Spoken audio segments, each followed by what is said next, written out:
Welcome, incredible people. Before we begin this story that will leave you breathless, I ask you to join our community. Like, subscribe, and hit the bell icon so you don't miss anything.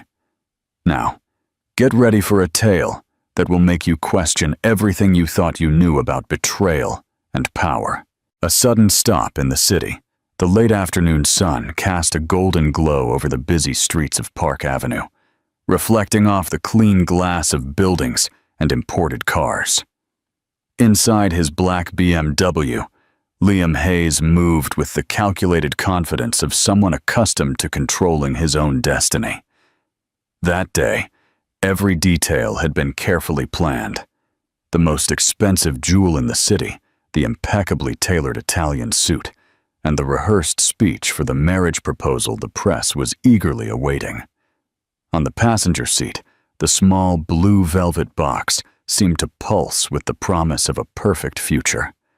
Victoria Vance, his girlfriend of 2 years, was probably already getting ready for dinner, unaware that he was carrying the ring that would make her his wife.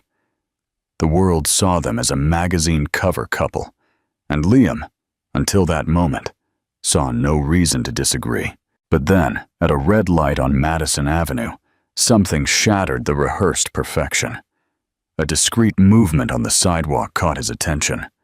His eyes, almost out of habit, turned toward a small corner coffee shop with a simple facade that contrasted with the luxurious stores around it.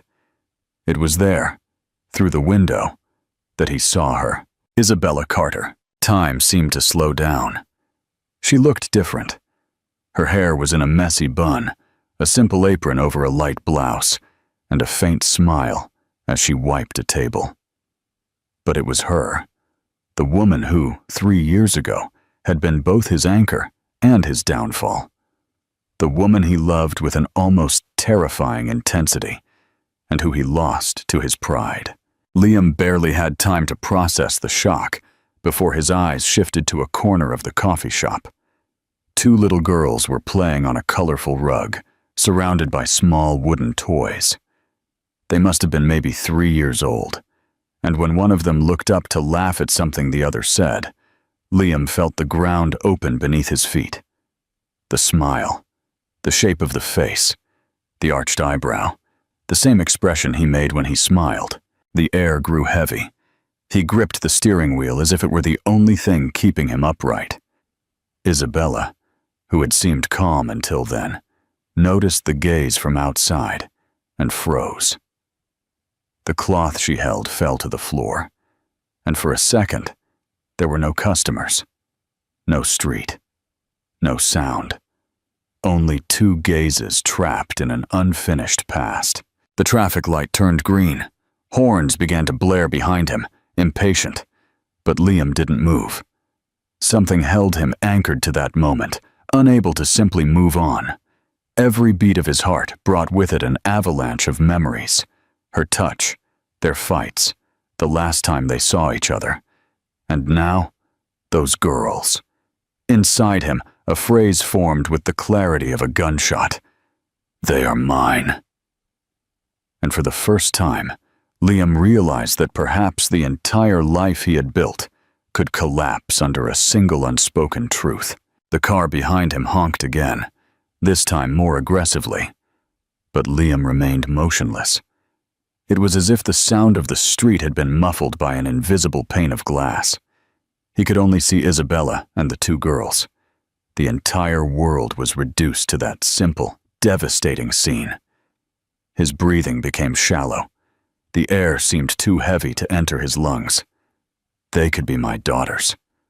The phrase resonated endlessly, and each repetition hurt more. He didn't want to admit it, but he knew he recognized that trait in their gaze, that curious and attentive way. It was like seeing himself in a photograph, but in miniature. His hands were sweating, and a slight tremor ran through his fingers. The past began to invade his mind forcefully. He remembered their last fight. Isabella with tears in her eyes, asking him to accompany her to a doctor's appointment. He remembered replying that he couldn't, that the bank merger he was leading was crucial, that there were millions at stake. He remembered the way she looked at him that day, not with anger, but with a silent weariness that seemed to say, "I understand my place on your priority list now."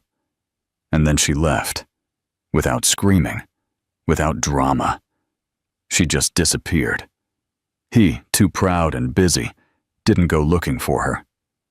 Deep down, he believed that if she had wanted to, she would have come back.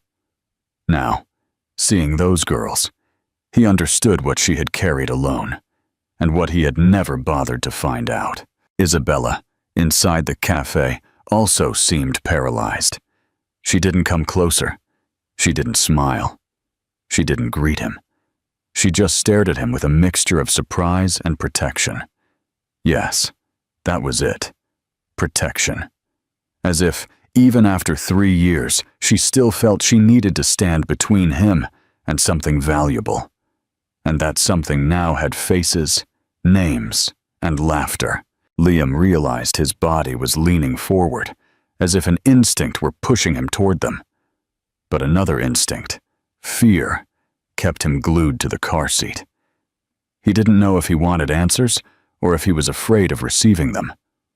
One of the customers in the coffee shop gestured, calling Isabella over.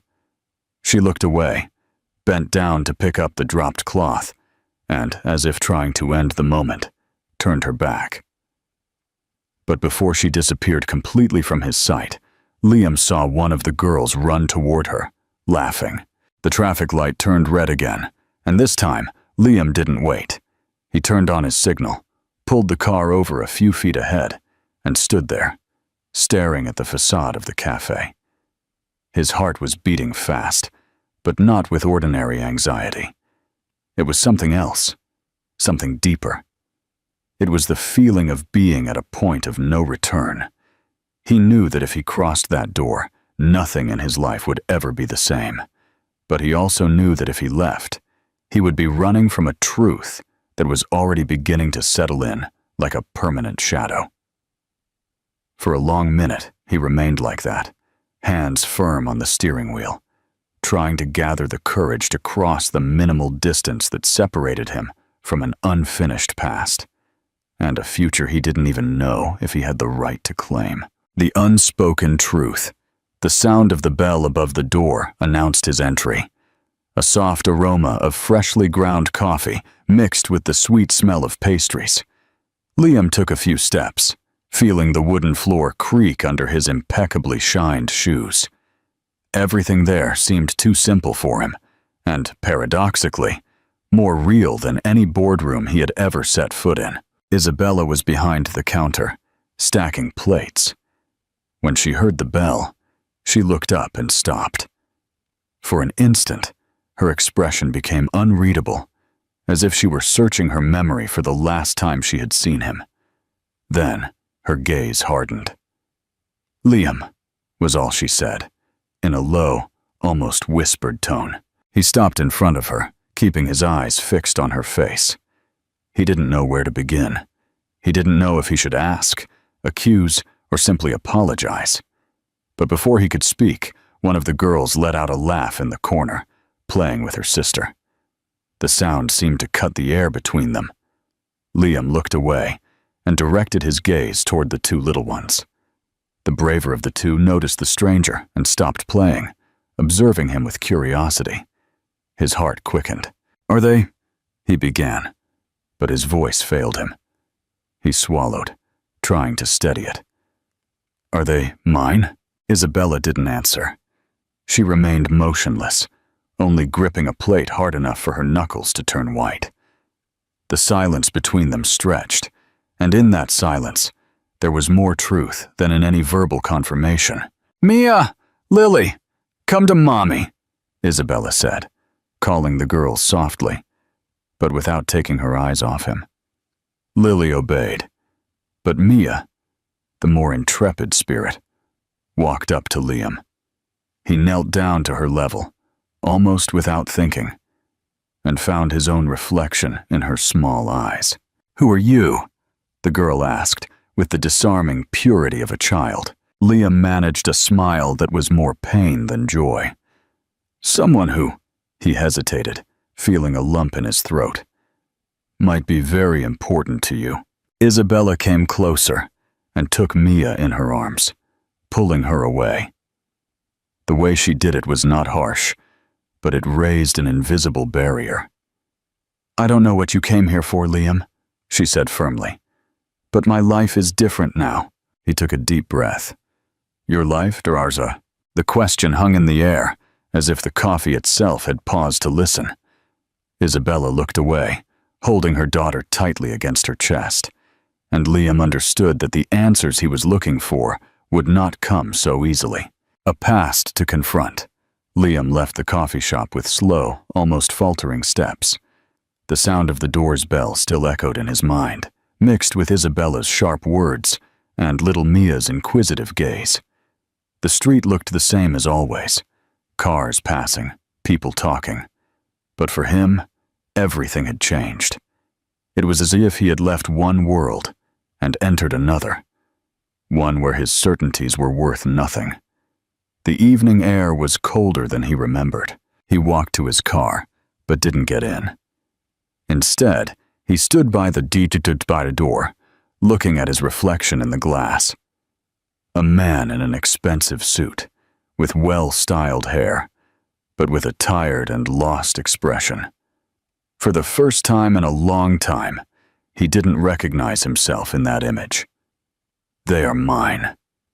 The phrase hammered in his head without rest, and with it came memories he would rather have buried. The day he chose a meeting over Isabella, the calls he ignored, the pride that kept him from looking for her. Now, each of those decisions seemed like a domino that had led him there. He got in the car, but didn't start the engine. His phone vibrated in his pocket, and Victoria's name lit up the screen. For a moment, he thought about answering, about telling her everything. But no. There were no words that could explain what was happening without first being certain of the truth. He put the phone back in his pocket, as if he could postpone the inevitable. Meanwhile, the image of Isabella holding her daughters wouldn't leave his mind. There was pride in her posture, but also a weight on her shoulders. He knew her well enough to realize that she was protecting the girls from something, or someone, and the thought that he might be the one she wanted to protect them from hit him hard. Liam started the car and drove aimlessly, leaving the streets of Park Avenue behind. He passed through less lit neighborhoods until he parked on a quiet street. He rested his forehead on the steering wheel and let an uncomfortable thought form. If they are my daughters, how many birthdays? How many first steps? How many hugs did I miss? The pain of that realization was accompanied by another, even more disturbing question. And what if they aren't mine? Because in that case, it would mean Isabella had moved on, that another man had taken the place he didn't want. A tightness in his chest made him realize that, regardless of the answer, he was already trapped in that past again. There was no going back to his old life, to the planned engagement, to the social events and business dinners. Victoria, the banking empire, the flawless image. None of it seemed to matter in the face of what was at stake now. Leaning back in the seat, Liam closed his eyes and asked himself the question he didn't want to face. How did we get here? The answer was somewhere in the past, and he knew he would have to revisit it, no matter how painful, to understand the present. It was in that moment, alone in the car, that he decided he needed to know the whole truth, even if it meant reopening wounds that never healed. The beginning of the end 3 years earlier. New York City pulsed with its chaotic rhythm. Liam Hayes, at 32, was already a known figure in the financial sector. With a schedule that barely allowed him to breathe, he was accustomed to timed meetings, business lunches, and decisions that moved millions. That night, however, he was reluctantly dragged by a colleague to a photography exhibition at a community cultural center in Greenwich Village. He wasn't interested in art. For Liam, paintings were just investments, and sculptures were status symbols. But when he entered the space, lit by warm lights and surrounded by soft music, his eyes stopped at a scene that wasn't hanging on the wall, but walking among the people. Isabella Carter was adjusting a tripod, focused on preparing her camera to photograph the event. She wore her hair down, a simple white blouse, and jeans, but there was something about her that was outside of any pattern Liam knew. She wasn't just pretty.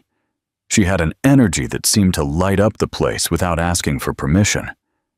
He watched her for a few minutes, intrigued by the way she talked to the guests, laughing naturally, without being shy in front of anyone.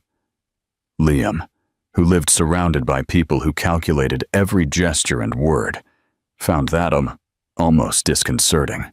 When he finally approached, he started with his full name, expecting immediate recognition. Isabella, however, just smiled and said, "Nice to meet you. I'm Isabella. Can you hold this for a second?" And bent down to photograph an older woman who was smiling in front of a painting. That lack of urgency to impress him was, for Liam, like a blow to the ego, and, at the same time, an invitation to stay there. When she stood up again, he asked her about the photos, and to his surprise, Isabella spoke with genuine enthusiasm. She told him about the project that portrayed workers from the outskirts of the city, about her passion for recording real stories, and about how she was saving up to open her own studio.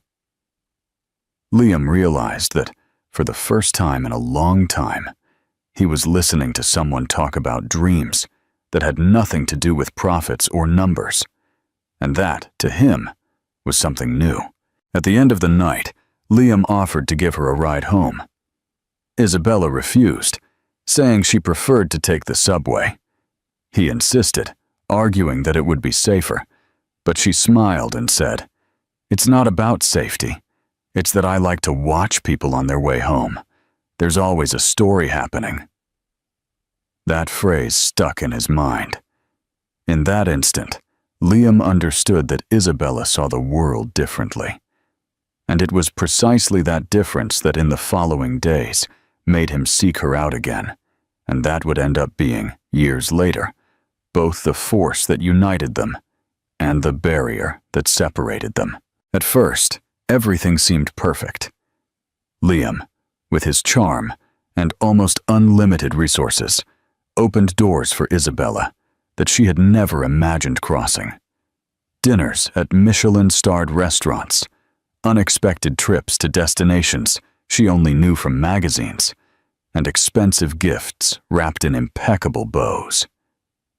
Isabella, accustomed to a simple life, was amazed, not by the luxury itself, but by the way Liam made her feel special. In the first few months, their relationship was an explosion, and he made sure to be present at the most important events for her. Isabella, in turn, took him to photo shoots in working-class neighborhoods, independent artist presentations, and small hidden cafes, showing him a side of the city Liam had never explored. But little by little, his schedule began to override everything. Meetings that invaded weekends, last-minute business trips, endless calls in the middle of a romantic dinner. Isabella tried to be understanding. After all, she knew his career was demanding. But each absence left a small, invisible crack. Liam, accustomed to measuring his worth by professional achievements, believed that all that effort was to guarantee their financial security. What he failed to realize was that for Isabella, security didn't mean full bank accounts, but rather presence, attention, and sharing everyday life. Their arguments began subtly, first over a canceled lunch, then over a trip that coincided with her birthday. Over time, the fights began to involve deeper issues about the meaning of their relationship. Love, passion, desire, and moments of tenderness still existed, but they were always interrupted by the constant shadow of his priorities. Isabella tried to convince herself that it was just a phase, that when Liam's banking empire stabilized, he could finally slow down. He, on the other hand, saw success as a fortress he believed he was building to protect her, without realizing that she was feeling more and more distant from that fortress. Liam didn't understand how something so solid could be so fragile at the same time. But the cracks were there, silent, waiting for the moment when their love would face the very essence of who they were. Isabella found out she was pregnant on a random morning before heading out to photograph an arts and crafts fair. The pharmacy test, bought discreetly on the way home the night before, showed 2 clear lines. She stared at it for a long time, filled with both joy and uncertainty. She sat on the edge of the bed and gently caressed her belly. She imagined Liam's smile, the way he would react to the news that he would be a father. Despite the differences and problems that had been arising, she believed that this news could bring them back together. She spent the day rehearsing the perfect way to tell him, but in the late afternoon, she received a text from him. "Meeting with the board late. Don't wait up." Isabella sighed and saved the idea for the next day. When she finally managed to find him, Liam was at a restaurant with 3 executives discussing the details of a bank merger that could consolidate his empire in Latin America. She watched him from afar for a few seconds, seeing the charts on his laptop screen and the numbers in their conversations. When she approached the table, he stood up to kiss her quickly and introduced her to his colleagues. Isabella, trying to maintain a light tone, said, "We need to talk about something important." Liam, still looking at the documents, replied, "Of course, my love, but can it be later? We're at a crucial point. This merger has to close." A knot formed in her stomach. Later. It was always later. But she still tried. "Is it really that urgent, Liam? Is it about us?" He looked up for a brief moment, only to smile mechanically. "And what's about us can't wait for me to close this deal. I promise it will be worth it." The promise sounded empty to Isabella. That conversation, which should have been a milestone of happiness, dissolved between numbers and contracts. She backed away. She didn't want to compete with the world he had chosen as his priority. That night, lying in bed alone, she realized that she might raise this baby in a very different way than she had imagined. The future that once seemed like a joint effort was beginning to feel like a solo journey. And without realizing it, the silence she decided to keep would be the first brick in the wall that would eventually separate them forever. The last fight and a new beginning. The day of their last fight didn't start like a battlefield. In fact, it started like any other. Liam left for work early, and Isabella woke up to the distant sound of his car engine. But that morning, something already weighed in the air. An accumulation of small absences, unspoken words, and postponed promises. Isabella had scheduled an important doctor's appointment. It wasn't just a checkup. It was the first ultrasound of her pregnancy. She texted him early, asking him to try to be there. Liam replied with a dry, "I can't make it. Investor meeting." There was no elaborate excuse or apology, just a dry statement of fact. When he returned home late that night, Isabella was sitting on the sofa with the lights low. Liam, exhausted, put his briefcase on the floor and went to the kitchen without noticing the heavy atmosphere. "Can we talk now?" Her voice was calm, but filled with a contained tension. He sighed, pouring himself a glass of water. "Now, Isa, I had a hellish day." "Precisely now," she replied firmly. "Because it's not just today, Liam.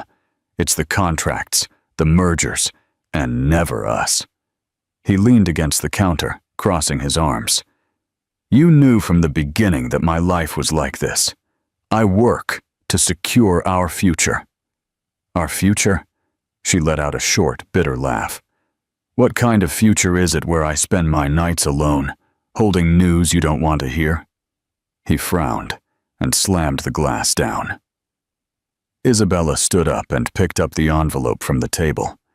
To be dramatic would be to say I still believe you're going to change. This right here is reality. And she walked out of the room before he could understand. Isabella was already in the bedroom, closing a small suitcase. "What are you doing?" he asked, confused. "Choosing the only thing I can still control," she replied, without looking at him. She was out the door, leaving behind not just the apartment, but also a man who, in her opinion, had chosen everything but her. Liam stood still, believing it was just another intense fight, and that she would be back in a few days. He didn't know that, along with the suitcase, Isabella was taking a secret that would forever change the course of his life. Interactive question. What do you think of Isabella's decision to leave without telling him she was pregnant? Do you think she was right? Tell us your thoughts in the comments. The path of a single mother, the image of Isabella in the coffee shop, and the two girls playing in the corner wouldn't leave his mind. The next few hours were a blur.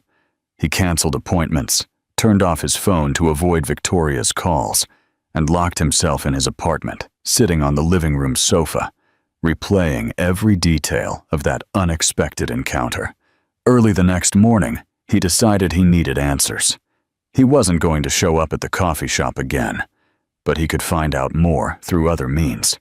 He called one of his trusted assistants, someone accustomed to handling discreet investigations about competitors and investments.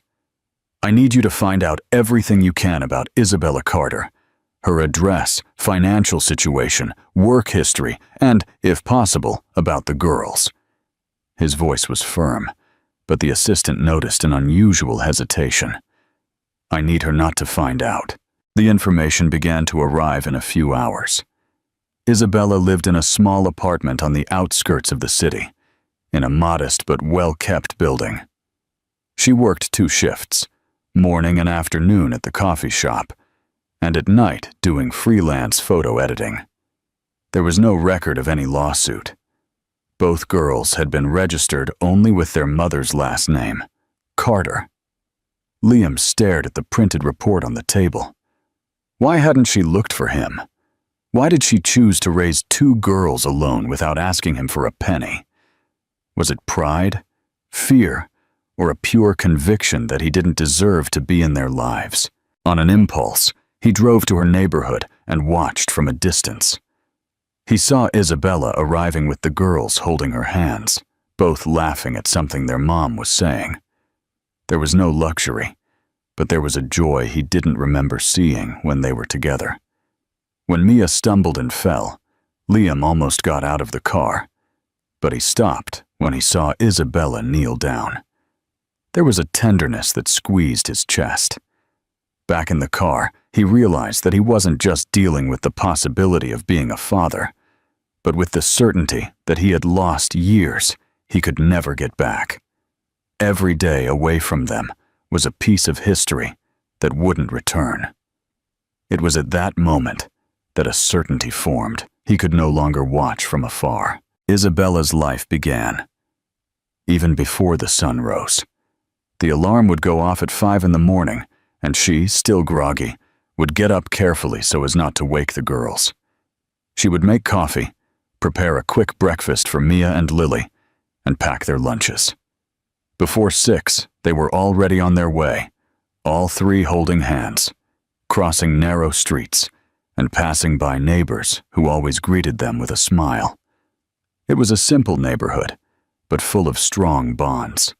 People who helped each other and, in a way, also helped raise the girls. After dropping her daughters off at daycare, Isabella would serve customers, wipe tables, and help in the kitchen when needed. There was no glamour, just honest and exhausting work. Even so, she maintained a genuine smile, especially when a regular customer asked about the girls. In the afternoon, after her shift, she would return to pick them up. They would always be greeted with tight hugs, and Mia would want to sing a song she had learned. Isabella listened to everything as if each detail were a gift. At home, the routine didn't stop. She would cook dinner, bathe the girls, and when they were finally asleep, she would turn on her old computer to work on her photo editing.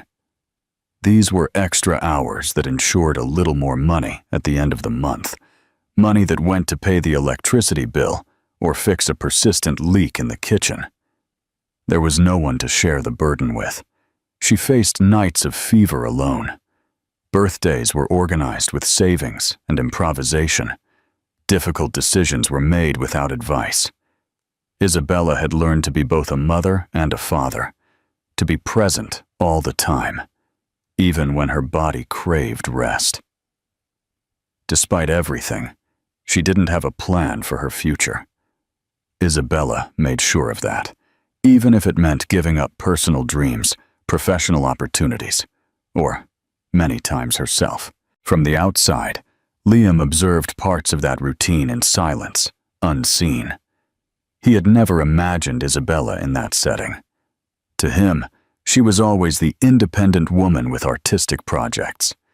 Now, he saw someone who had been completely transformed, and that transformation had the faces and smiles of two little girls. What disturbed him most wasn't the material hardship she faced, but the realization that, even without him, she had managed to create a home full of life and affection. And in silence, he returned home that night with a weight in his chest he had never felt before. It wasn't the pressure of a multi-million-dollar contract or the tension of a difficult negotiation. It was something more intimate, more corrosive. For the first time, he realized the size of the void he had left in Isabella's life. He had always believed that providing material security was enough. Now, he understood that for Isabella, security meant knowing he would be there, in body and soul. In the following days, he tried to get closer. He came to the coffee shop more often, but Isabella didn't make it easy. She remained professional, distant, as if every word was a reminder of old memories. When he tried to start a conversation, she would respond curtly and immediately walk away to serve another customer. This barrier both irritated and challenged him. Liam had never had difficulty getting what he wanted, whether it was a business deal, an investment, or a person. But with Isabella now, everything was different. It was no longer about seduction or promises, and he knew that he had broken her. Still, there was something inside him that refused to back down. His pride. A part of him still believed he could solve the situation, as he did in business, with strategy, persistence, and control. The problem was, Isabella was not a contract to be signed. One afternoon, he tried to talk more openly. Isabella, I know I was wrong. I'm not going to pretend I wasn't. I'm not going to just stand by while He hesitated. While those girls grow up without knowing who I am. She sighed, but her gaze remained hard. It's not just about knowing who you are, Liam. It's about knowing if you can be counted on. The words resonated in his mind. Deep down, he knew the answer was more than he would like to admit. Interactive question. Do you think Isabella will ever forgive Liam? What does being able to be counted on mean to her? The path to forgiveness Victoria was used to a Liam who was always available for her whims. Impromptu trips to Cancun, dinners at the most expensive restaurants, and flawless appearances at gala events. But in recent weeks, he had become absent, distracted, with a look that seemed to be somewhere else. And that place, she knew, was Isabella and the girls. But when she questioned him, he responded with evasions, saying he was dealing with personal matters and that everything would soon return to normal. But when the absences became more frequent, Victoria lost her patience. I don't know what's going on with you, Liam, she said, entering his office unannounced. But I'm not a woman to be kept on the back burner. It's something I need to resolve. It's not about me, she asked with an incredulous eyebrow raised. Everything has always been about you and me. We're the perfect couple, and now you want to throw all that away. Why? The tone of her voice revealed more than jealousy. It was fear, not of losing Liam as a man, but of losing the status that came with him. It's true, he replied without raising his voice. Victoria laughed, but the sound was hollow. And what is true, Liam? A waitress with 2 girls, who might not even be yours. Is that what's got you like this? The cruelty of her words hit him hard, not just because of the way she referred to Isabella, but because it made it clear that the love she claimed to feel was conditional. He just observed her for a few seconds, as if seeing her for the first time without the filter of appearances. And for the first time, he didn't see the partner he thought he had chosen. He saw only a woman who saw him as a stepping stone. Victoria, maybe it's better if you think about what you really want, he said coldly, because I've already started doing that. The conversation ended there. Liam knew that from that moment on, there was no turning back. The myth they sold to the world, the unbeatable, elegant, and envied couple, had crumbled. And strangely, he felt more relief than pain. Liam knew he couldn't invade Isabella's life and the girls' lives abruptly. If he wanted to earn a place there, he would need to enter slowly, with measured steps. That's why he began to frequent the coffee shop at different times, always ordering something simple like a black coffee, sometimes a slice of cake, and staying just long enough to be noticed, but not to be a nuisance. At first, Isabella attended to him with formality. There was no warmth or explicit coldness, just the safe distance of someone who didn't want to open up for conversations. But the girls, particularly Mia, began to react to his presence with curiosity. One afternoon, while Liam was waiting for his order, Lily dropped a small teddy bear on the floor. He bent down, picked up the toy, and handed it to her with a smile. I think someone left a friend behind. Lily, shy, took the bear and mumbled an almost inaudible, "Thank you." Mia, with a drawing in her hands, a colorful scribble with figures that were barely distinguishable, said, "That's you," pointing to a little stick figure in a suit next to 2 smaller figures. The gesture squeezed Liam's heart. He folded the paper and put it in his pocket, as if it were something precious. Small conversations began to emerge, a comment about the weather, a question about the girls' school, a compliment on the coffee shop's chocolate cake. Isabella, although not encouraging the chats, no longer shut them down. Perhaps she realized that, no matter how hard she tried, she couldn't completely control her daughter's curiosity. One Saturday morning, Liam appeared at the coffee shop with a jar of homemade cookies. He didn't know how to cook, but he had asked his housekeeper to prepare his favorite childhood recipe. He handed the jar to the girls, and seeing Mia and Lily with their mouths full, he felt a joy he didn't remember ever experiencing. These moments, though small, began to create a kind of bridge. He wasn't a dad yet, and maybe he didn't even have the right to be, but he was no longer just a stranger. For Liam, that connection was a reminder that true bonds couldn't be bought, rushed, or forced. They had to be earned. The invitation came unexpectedly. While Liam was having coffee at his table, Mia animatedly commented on the community fair that was happening in their neighborhood. Lily, more timid, added that there would be lots of sweets and music. Isabella gave him a cautious look, but said nothing. Liam seized the opportunity. "Can I go?" he asked, trying to sound casual. The girls smiled, and Isabella, after a brief silence, replied, "It's an open party. If you want to show up, it's at your own risk." On Saturday, Liam arrived in the neighborhood just before sunset. The streets were adorned with colorful banners, and an irresistible aroma of roasted corn and churros filled the air. Children ran through the streets. He felt out of place for the first few minutes. There were no white-gloved waiters or minimalist decorations. Everything there was improvised, handmade, but vibrated with life. People he had never seen before greeted him with a wave, as if accepting him immediately just for being there. He found Isabella near a punch stall, helping her mother, who was making the traditional drink. He didn't ignore him, just commented, "Be careful. Don't burn yourself. Here, if you spill something, you clean it up." Liam smiled, and to her surprise, took a cloth and started helping, serving drinks and clearing empty cups. The children, curious, would approach him to ask for more popcorn or to show him a toy. Mia pulled him along and took him to play.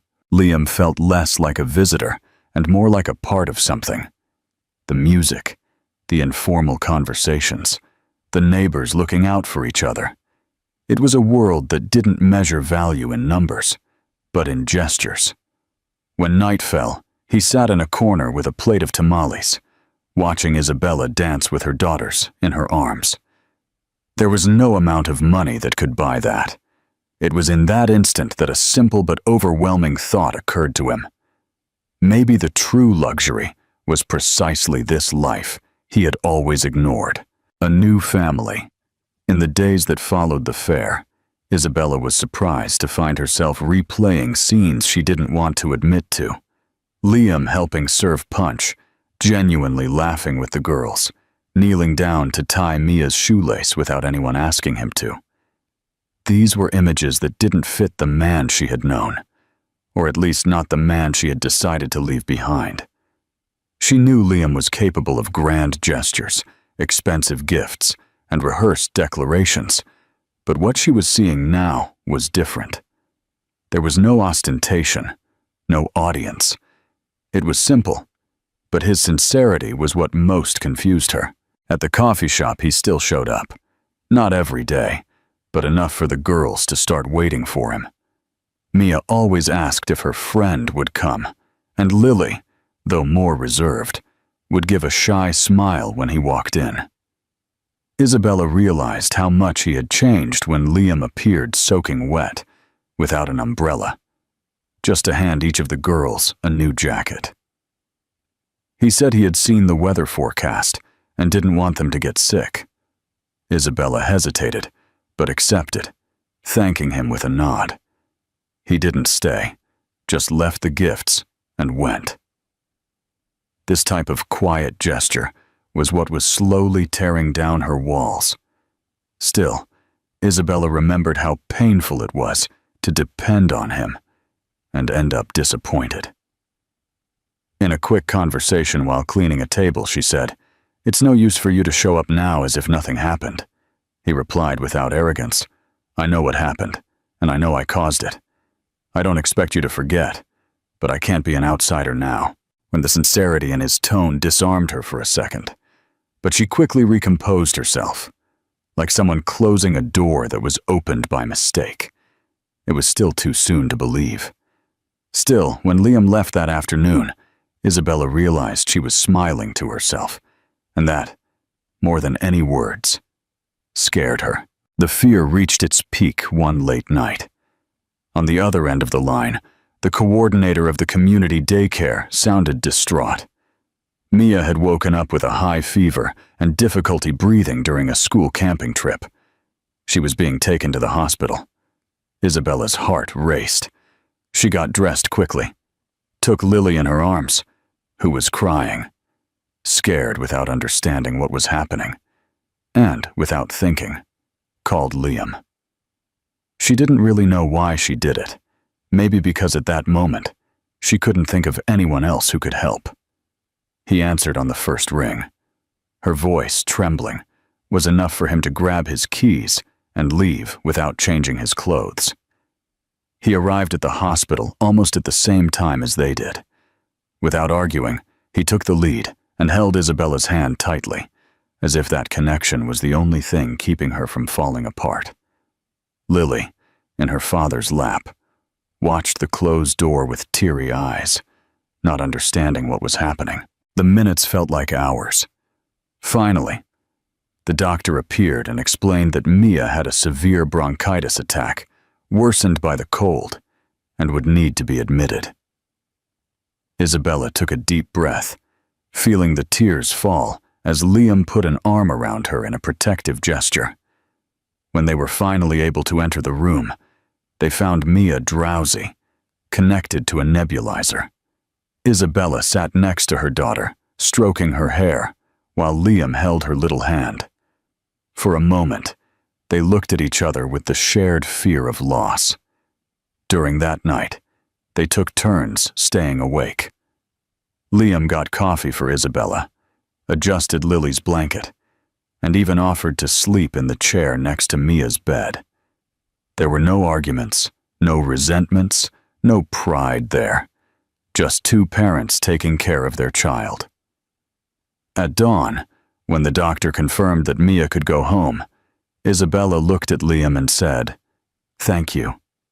He didn't respond with words, just nodded. But inside him, something was solidifying.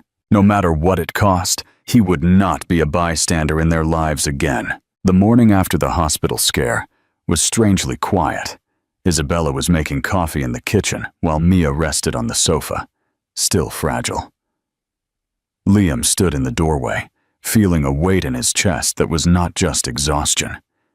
He knew this moment had to come. He couldn't keep getting closer without confronting the past. So he took a deep breath and walked to the table, waiting for Isabella to turn around and face him. "We need to talk," he said, his voice deeper than he intended. She sighed, her arms crossed like someone preparing for a battle. "Well, talk." Liam was silent for a few seconds, choosing his words carefully. "I was a coward." The phrase came out dry but was loaded with truth. "When you tried to tell me you needed me, I was blind. I believed I could make up for it later." Isabella kept her gaze firm, but he noticed the slight trembling in her fingers. "You made your decisions, Liam. I made mine." "I know," he continued, "and that's why I'm not here to ask you to forget. I don't deserve an easy forgiveness, but I want to take on everything I should have taken on from the beginning. You know what they say. Being a dad is the most important role in life." The silence between them seemed to stretch for minutes. Mia coughed slightly on the sofa, and they both looked at their daughter, remembering the fear of the night before. "It's not that simple," Isabella said finally. "It's not enough to just show up and say you want to be here. You have to prove it, not out of pride, not to ease your guilt, but because you love them." Liam looked away, and he realized there were tears in her eyes. It wasn't forgiveness yet, but it was the first real crack in the barriers she had built. In the days that followed the conversation, Isabella maintained a cautious air, but Liam noticed that something had changed. It wasn't an open invitation, but it was no longer a closed door, and for him, that was progress. The first step came discreetly. One morning, Isabella called him to say she couldn't pick up Mia and Lily from daycare because she had a meeting with a photography client. Before she could explain further, Liam offered to help. Isabella was hesitant, but she finally accepted. That afternoon was simple, but significant. Liam arrived early, waited outside, and saw the girls run out, shouting his name. Mia hugged his leg tightly, and Lily, more timid, took his hand. The ride home was filled with stories from school and family. From then on, Liam's presence became a constant.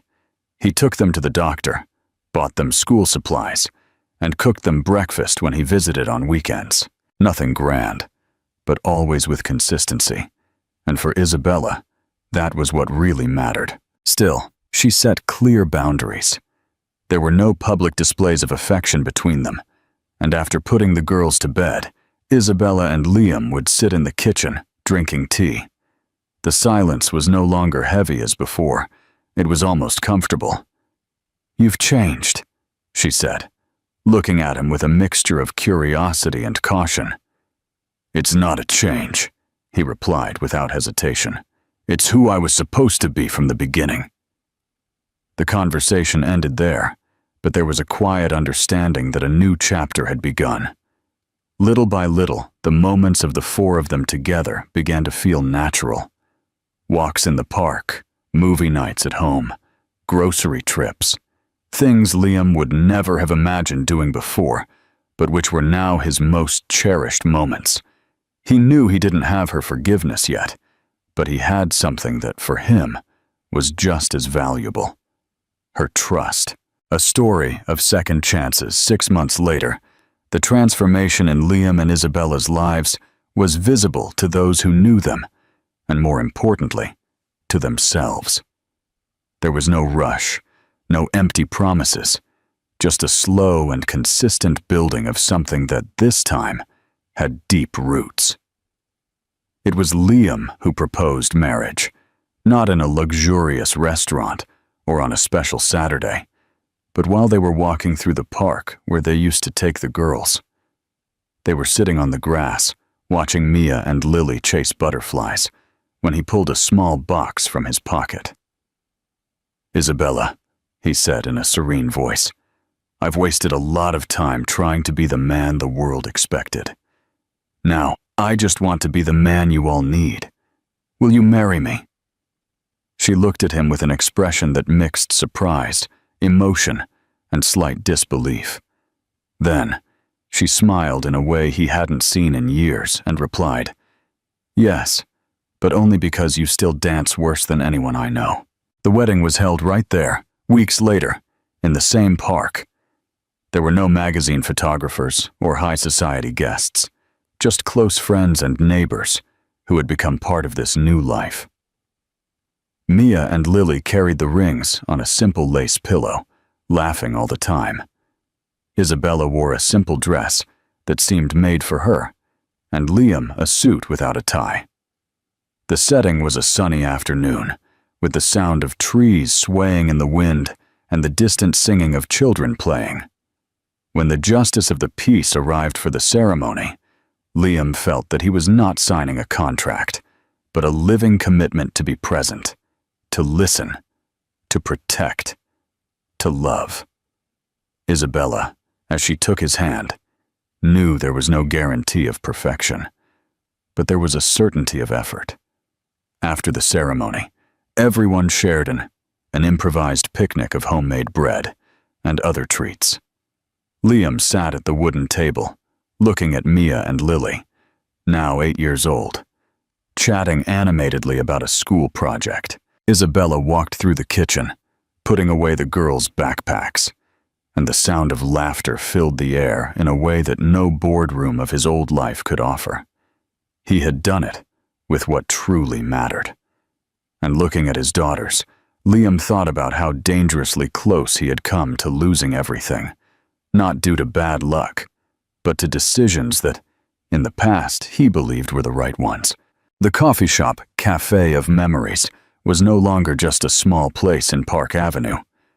With his support and Isabella's vision, it was a franchise that employed single mothers who needed an opportunity.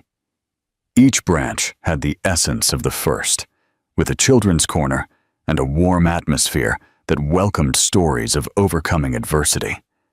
For Liam, this business was not about profits. It was a symbol, a way of giving back to the world, something he had learned with Isabella. He would mingle with customers, chat with employees, and listen to their stories. He didn't need titles or deference. Seeing a sincere smile was enough to feel he was in the right place. At home, the routine was simple.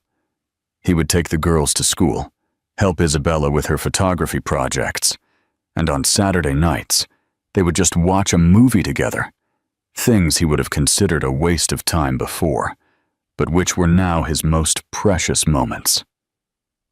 One afternoon, sitting in the garden while watching Mia and Lily play, Isabella approached and intertwined her fingers with his. "What are you thinking about?" she asked, smiling. "I'm thinking about how true love isn't something you find, but something you build every day. and how dangerously close I came to not deserving it. Isabella smiled, but didn't reply. Just rested her head on his shoulder, sharing that comfortable silence that for both of them said more than any words. Liam knew that life wasn't perfect. There were still difficult days, worries, and unforeseen events.